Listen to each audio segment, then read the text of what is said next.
As part of this topic, I'll be demonstrating about how to access terminal using your Mac terminal or Linux terminal. Mac and Linux are similar when it comes to terminal, and hence as long as you launch the terminal, whether you are using Mac or Linux, it is same. So in this case, you need to ensure that you use this username, password, and also the gateway node which is returned here. The gateway node is nothing but g02.itverse.com. We are working on a bug where you will be getting the gateway node details related to the product directly here. You should be able to use it as well. Now I can actually go to my terminal. This is Mac terminal. If you are not sure about this, you can actually go to Finder, then go to Applications, search for terminal under Utilities. You can expand Utilities. You should be able to see the terminal here. Either you can go to Applications and then Utilities and then go to terminal and double click on this, or you can also search for it using this search bar, search for terminal and hit enter.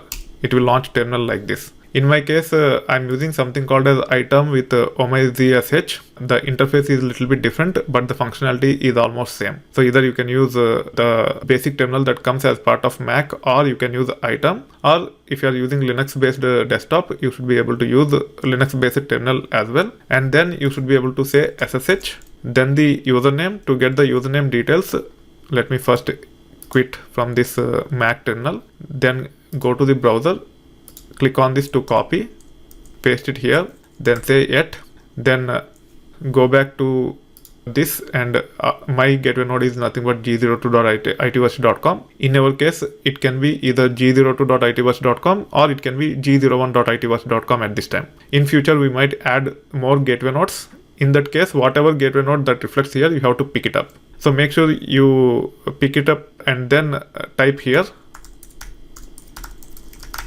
hit enter, say yes.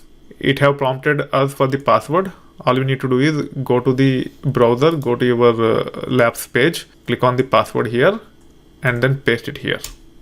Once you click, it will be copied to the buffer or clipboard. Once you come back to the terminal, you should be able to paste it by using Command V if you are using Mac. If you are using Linux, most likely Control V will work. Otherwise, you can also right click and paste. Password will not be displayed, but it will be pasted. Now you can see that I have logged in onto this server using this user. Now I can say ls-ltr to list the files and folders in this location. I should be able to run any valid HDFS commands or Linux commands on this. Whatever you are seeing here is same as whatever you have launched earlier using Jupyter based environment.